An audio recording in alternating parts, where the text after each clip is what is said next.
If you're considering Tulsa, Oklahoma for your next city to invest in, stick around because in this video, I go over the top 3 things that I look for on a macro level when going into a new market. Hi, my name is Darren and I own over 100 rental properties. Today, we'll be going over the population change, the employment, and the GDP growth in Tulsa, Oklahoma. I recently got an appraisal done for my industrial deal here in Tulsa.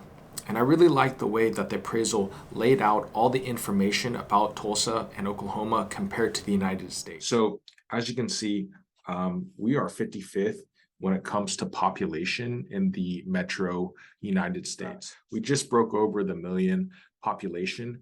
In 2020's census, we broke over a million. So that's very interesting. One of the things that I do want to point out is that United States for the compound annual percentage change was 0.7.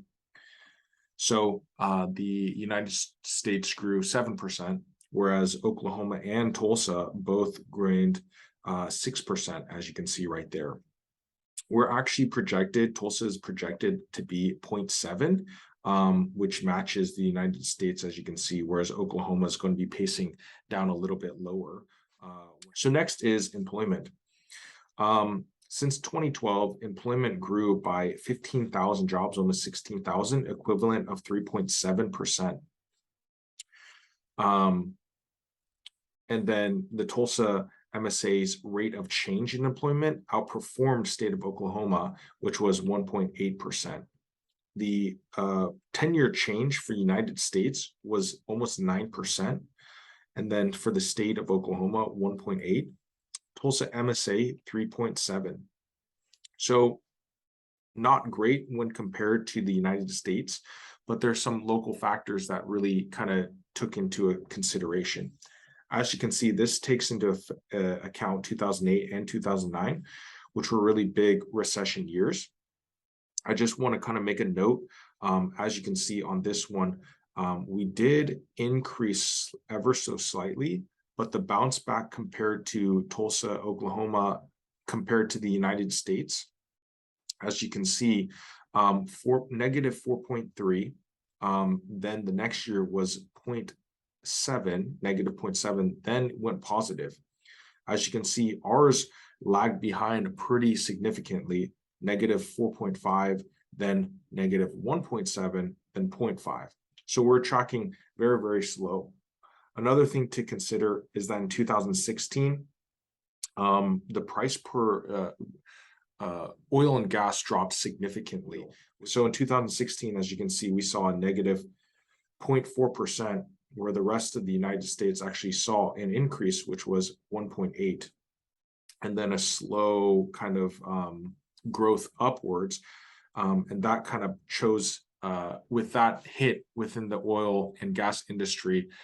That's why we're kind of pacing really low. Then, of course, in 2020, we had a pretty significant drop for COVID, negative 5.1, where the United States saw negative 5.8. And then once again, a really slow upward movement, whereas United States kind of bounced back a little bit faster. So moving over to the average unemployment rate, Tulsa County and then Tulsa Metro and then United States. Overall, so this is the United States up here. I'll try to make that a little bit better. 5.7 and 3.8, whereas Oklahoma and Tulsa tracked very similarly to each other. And as you can see over here, the average unemployment rate 2012 to 2021, and then in March 2020, those were updated features. So as you can see, we are significantly below the unemployment rate for United States, which is a good thing. But 2 things I wanted to point out: I'm focusing on industrial real estate. So trade, transportation, utilities, when it comes to distribution and warehousing, is going to be very high. And then also manufacturing, which is the second component of industrial real estate, is also very, very high. So 11.7%, 21.2, compared to the rest of the state, 9.3 and 19.7. So industrial real estate is very key when it comes to the economy of Tulsa. right here is natural resources and mining. For Tulsa MSA's payroll is only 2.4% compared to Oklahoma 4.3%, and that includes oil and gas extraction. So next is GDP. Once again, we're 55th in the population. We rank 57 out of all the metropolitan areas. Skipping this part just to kind of look at the graph. So if we look at the 10-year change, 1.4, 1.5, and 1.6. So even in conclusion with the job creation, tracking not as great as the United States, we're still kind of hanging in there when it comes to the GDP the gross GDP percentage. So I just want to kind of notate a couple of things. In 2016, negative 5%, whereas the rest of the United States was 1.7.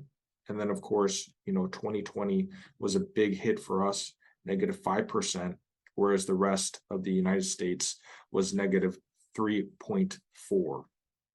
So the household income is going to increase at a 1.8%, whereas for Oklahoma,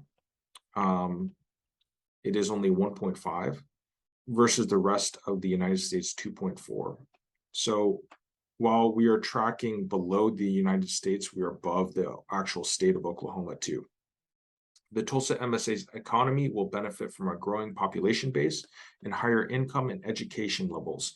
The Tulsa MSA saw an increase in the number of jobs in the past 10 years, and it can be anticipated that employment growth will continue in the future. Furthermore, the Tulsa MSA is influenced positively from having a higher level of GDP per capita than Oklahoma overall. We project that the Tulsa MSA's economy will improve and employment will grow, strengthening demand for real estate overall. So if you wanted to check out some of the deals that I'm doing in Tulsa, Oklahoma, consider subscribing to this channel. Also, I put together an email newsletter that you can sign up for with access to exclusive deals if you want to invest passively.